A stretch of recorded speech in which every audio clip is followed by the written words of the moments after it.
look, we're matching today, honey. So cute. This is how Bobby smiles. That is how I smile. Stories, I'm a fool for your love.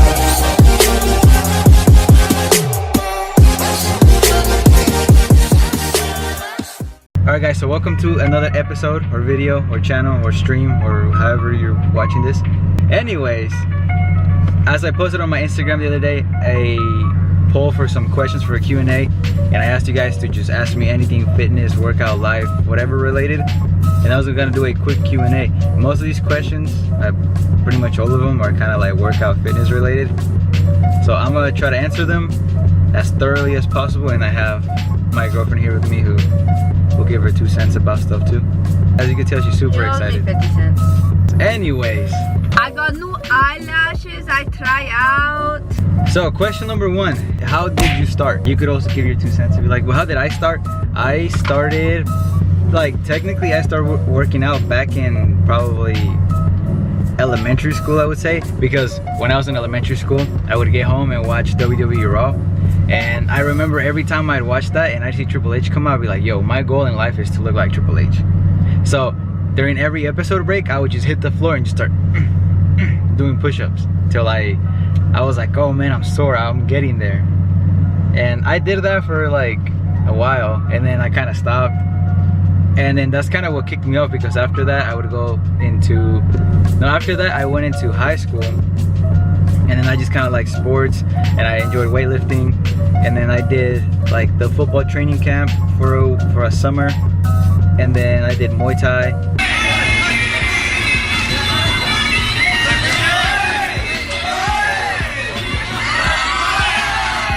And then just kind of like more of like a weightlifting. And then I took a little break.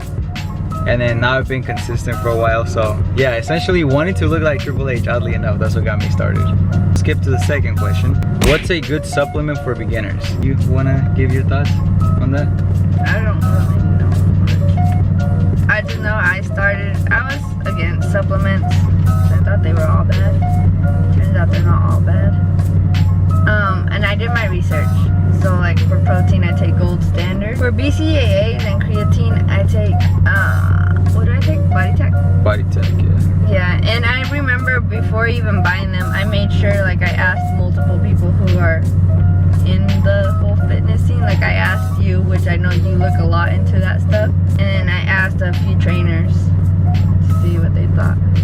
Yeah, for what I think it's a good supplement for beginners, I don't think beginners should jump into the whole like taking like super precise little supplements, like just taking test boosters. That's a big one that I'm gonna talk about later. Test boosters, or like beta alanine. Like I know they sell just beta alanine in powder, L-glutamine, just stuff like that. Like I don't think a beginner should just start taking that. What I think a beginner should do is literally just stay to the simple stuff. And that goes for a lot of lifters. Like I don't think, unless you're like on the elite top bodybuilders, I don't think you need to be taking super precise supplements. So if you just get yourself like a pretty complete protein powder, whether it's Gold Standard or I think Muscle Farm is a pretty good one too. And I mean, there's a bunch of good protein powders. As long as you get one that's complete, you'll find that in a lot of good ones it'll have it'll have BCAAs in it. Okay. It'll have some creatine in it, and they'll have both a mixture of whey protein and casein protein. So get yourself a good protein supplement.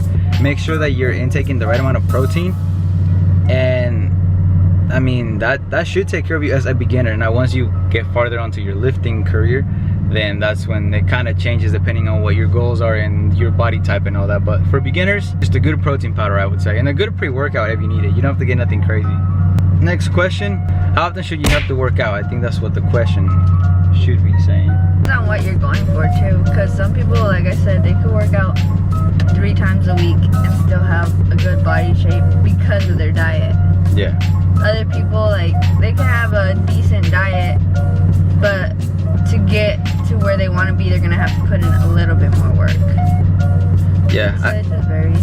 I think how often you should work out definitely comes down to what your schedule allows and also what your goals are. You know, I think so, like if you're someone that's just really busy at work and you can only work 3 times a week, you could get far with just 3 times a week, as long as you train right those 3 days. One thing I don't agree with is working out every day without any rest days. You mean like 7 days a week? Because I know some people do that and they feel like, oh no, I can't have any rest days. Because I think that's okay if you have like a day where it's just like something small, very low intensity. Like active rest? Yeah. Okay. But another thing I don't agree with is how some people, they go, work out, do like a whole bunch of weightlifting and all that. They leave, they come back, do a whole bunch more weightlifting. Like, I don't see how that's good for you. If it's something where like you do cardio in the morning, leave, and then come back and do your actual workout, then that's different. So you're saying you don't agree with the whole 2-a-days, 3-a-days that people be doing? No, not if it's working out the same part. 'Cause then, Gotcha. but at least from what I know is that your workouts, once you hit that 45-minute mark, your body just like gives up. Yeah, I think for how often you should work out, I think it definitely comes down to what you're training for, because I think it's okay to work 6 days a week, even 7 if you have active rest. I personally think that I think that you could work out every day, 7 days out of the week, as long as your diet is proper and as long as you're getting enough rest. I think if you're going through that, How are you getting rest? just making sure you sleep enough. That's just my take on it. From what I know, I can say that if you work out 7 days out of the week, as long as you're working out smart, not overloading your muscles, resting and eating right, I think you'll be okay. But that does take a lot of planning. You can't just take a random bro split and go balls to the wall 7 days out of the week and then half-ass your diet and only get like 5 hours of sleep, because at that point, that's when you start seeing all the negative effects. So I think it's possible as long as you plan it correctly. And for that scenario, if you're that serious about your fitness and you really want to get through with it, get a coach. Don't just get any random coach. Get yourself a good coach. Like, make sure they got credentials, they have a background to it, and work with them, because you're Even putting if your they health on the didn't line. have credentials, if they had the knowledge to back up everything they're saying. Yeah, or if they're like, They've been, like, let's say someone who competed, they're gonna know certain things because of their trainer or coach or whatever. yeah, just make sure you get somebody that's actually, that has some information or background, the knowledge. Yeah, don't just get the buffest dude in the gym, because I mean, there's a lot of reasons why he could be the buffest Or your dude in the neighbor gym. who just got certified. Question number 4, what kind of music do you work out to? My workout music is extremely different to hers. Like, I work out anywhere from like 50 Cent, Lil Uzi, to Drake, to Bad Bunny, to Anuel. Like, that's kind of like my mixture. But you can listen to music that has like the same like low beat because he focuses on the rapping. Yeah, so for me, the song has to have like lyrics to it. Like, I can't listen to like Skrillex or techno, like, because that gives me a headache. As opposed to yours is totally different. Mine's, I tend to listen to the beat a lot more, so for me it has to be something upbeat. But there's days where I listen to like slow music, and the only way I can listen to that is if I'm singing along with it. Question number 5, what's easier, to build strength or build size? What do you think? Build strength. Build strength? Size is always gonna be harder because that's a whole change in diet and everything. With building size also comes strength, but I feel like you can see someone that's not that built and they look like lean and all that, but still have the strength to pull like a 500. Yeah. I think, I don't want to say one's necessarily like, one, I feel it's easier than the other, but it doesn't mean that one is just easy in general. Like, they're both going to require a lot of work and effort, obviously. But if I had to say which one's easier, I would say strength is easier to build than size. I do agree with you in the fact that size requires you to be a lot more keen on your diet as opposed to strength. And I think in general, strength programs are a lot easier to follow than hypertrophy programs, because you can hop on a strength program that will have you like working out 3 times a week, 4 times a week, and if just building strength, like just solely building strength is your goal, they'll have you do your 3 basic lifts, a couple accessory moves. You're probably in and out the gym in like an hour, and all you did was maybe like a total of like 5-6 different moves, right? And you're done. As opposed to hypertrophy training, where it's kind of to build more size, then you have to focus on like more reps, and you have to make sure you're a calorie surplus. You know what I'm saying? Like, it's just, there's more to it. So if I had to pick one, which one's easier, I would definitely say strength is easier to build than size, but it doesn't mean that strength is easy to build overall. It does take effort. Question number 6. Do you do couple workouts? I'm assuming they mean like workouts as a couple. We don't really do couple workouts, like rarely. We do work out together. Yeah, we work out together, but not every day, if that makes sense. Like lately what I've been trying to do, because I noticed a lot of my leg days, yeah, I do some quad focused workouts, but I try to do it more for my butt. But at the same time, it's just because my quads go fast, so I try not to work that out as much. But I realized, like, to be balanced, I should still do the quad stuff. Yeah. And that's why I started doing his workouts for leg days. It's just abs, and we have like those little like cute Instagram worth ab workouts and stuff like that, because it's kind of more fun and more engaging, and it don't feel as like boring if you're doing abs with somebody else. Question 7, and I know who this one came from. I said, how did you get so thick? I don't know, just eating. Question number 8, machines versus free weights. I think, this is me, right? This is just 100% my thoughts. Clarify what they mean. Like, would you rather squat on a Smith machine or do a free weight? Yeah, barbell squat. Yeah, or would you rather do like shoulder side laterals with dumbbells or with the machine? I think that's what the question's going for. If I had to pick, I would say weights. Free weights are better if I had to pick, but I don't think machines are bad either. I think a healthy combination of the both is the best thing to do. But if I had to pick one, I would say free weights, because I think if it's done correctly, it's just overall better, because you need more stabilizing muscles for whatever you're doing. Good question. If you have an imbalance, how can you correct that? Whether Do you have an imbalance? Yeah, whether it's like, my right arm is stronger than my left arm, so it tries to take over, or Yeah. even for me, I have an imbalance. My right arm is stronger than my left arm, but my left leg is stronger than my right leg, oddly enough. So I used to have that issue too, and I feel like I'm barely getting out of it, to where my left arm is stronger than my right arm, right? So the best way to work imbalances is, well, there's 2 ways you could do. You could either overload your weak side and then just kind of have it keep up with your right arm. You could do that, but what I prefer doing is, whatever you're doing, focus it on your weaker side. So say I'm trying to get my arms to be equally as strong, right?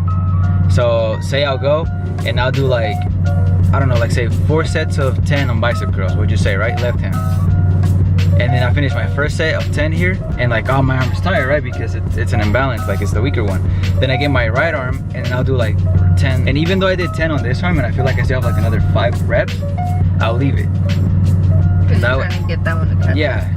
And you're not helping the problem of an imbalance if I do 10 on this one, then I do 10 on this arm, and I'm like, you know what? I got like 5 more, because then you're adding more volume to this arm. And that applies to any imbalance you have. To answer the original question of machines versus free weights, I think free weights are better if it's done correctly and if you could work around your imbalances.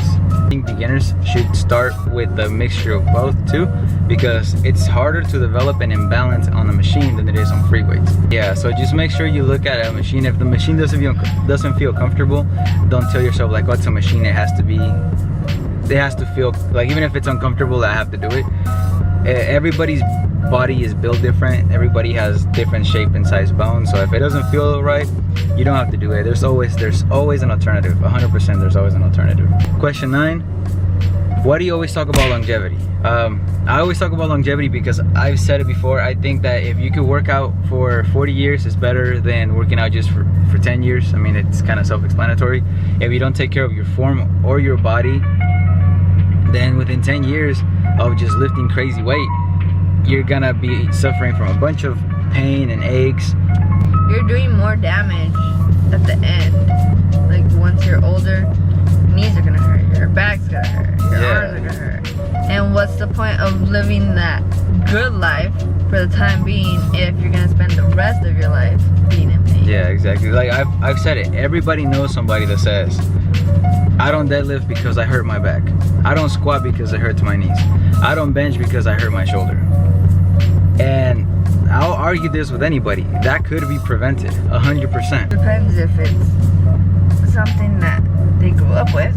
or a sport injury. Oh yeah, well, if you don't have a pre-existing injury, I guess, let me clear it up. If you don't have a pre-existing injury, all of those things could be prevented, like proper squatting form and taking care of your knees, stretching and all that could help your knees. If you stretch out your shoulders and properly work your rotator cuffs, there's no reason why you should develop shoulder problem. If you're deadlifting, as long as you're not arching your back like an angry cat, as long as you're keeping your chest up or in the neutral spine position and you keep your core tight, there's no reason why you should develop back pains, right? The last and final question, so we can go to the gym ourselves. Oh, get your muscle. Dang, honey, heck of a. Why don't you post more research videos? And the reason why is because they take a lot of time to make. I don't just go off of the top of my head when I make those research videos. Usually I'll pick a certain thing, like I have been doing lately, like a compound movement, and I'll apply what I already know and what I've learned in school about it. And I'll go back and research more stuff, and I make sure it's like legit research, peer-reviewed journals and articles. I don't just find the first fitness blog or go to like bodybuilding.com and see whatever the most like blog had. Like I actually make sure the information I'm providing is backed up. And that being said, it takes time to go over that because I try not to just skim through it. I try to make sure that the results make sense, because if you just go off of the first sentence, it could tell you like, oh, in this research we found out that doing this helps. But then once you really laid it through, it'd be like, yeah, it helps, but it only helped like 2 out of the 80 like subjects that we saw. So at that point, that result doesn't make sense and it's not applicable. It's not reliable either. So that's why I don't post them very often, because it literally takes a lot of time and effort to post those. That is 10 questions that I got from the Q&A. Follow me on my IG, because I'll be posting random stuff about fitness and just polls and questions that I might make a video about. So that being said, we're gonna close it out. I might make an Instagram. Oh yeah, and if I could talk her into making an Instagram, I'll plug her Instagram, so she'll post all her stuff on there too. Anyways, Without further ado, we'll see you guys in the next video. Take care, stay swole, fellas.